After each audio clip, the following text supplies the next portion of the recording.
যখন 5 আগস্ট কালীগঞ্জে মিছিল বের করেছিলাম, জকিগঞ্জের এসআই কল করেছিল 4 আগস্ট রাত্রে, বলেছিল আপনি মাঠে নামবেন না, সর্বপ্রথম আপনার জান যাবে।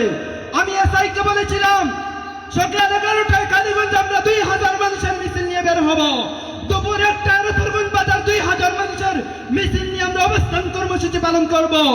বাদ আসর 5 আগস্ট আমরা 8 গ্রামে মিছিল কর্মসূচি অবস্থান করব। তখন বলেছিলাম আমাকে নয়, আমার একজন কর্মীর গায়ে যদি হাত দেওয়া হয় আমি জকিগঞ্জ থানা ঘেরাও করে স্বাধীনতার আন্দোলনের স্বাধীনতা টাঙাটিকে ঘোষণা করব। আলহামদুলিল্লাহ, আমার বক্তব্যগুলো স্পষ্ট। আলহামদুলিল্লাহ, আমরা কালীগঞ্জে, রতরগঞ্জে, 8 গ্রামে, বাবুর বাজারে আমার অনেক আন্দোলন 5 আগস্ট রয়েছে।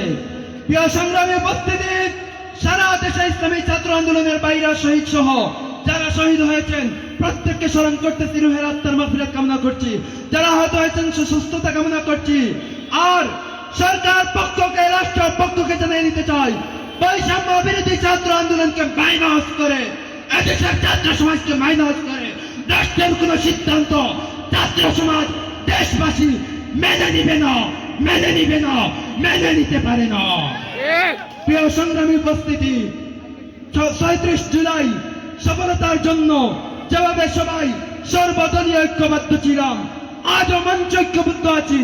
জকিগঞ্জকে একটি কল্যাণ জকিগঞ্জ হিসাবে উপহার দেওয়ার জন্য জকিগঞ্জবাসীকে সকলের কাছে ঐক্যবদ্ধ থাকার উদাত্ত আহ্বান জানিয়ে আজকের বক্তব্য শেষ করছি।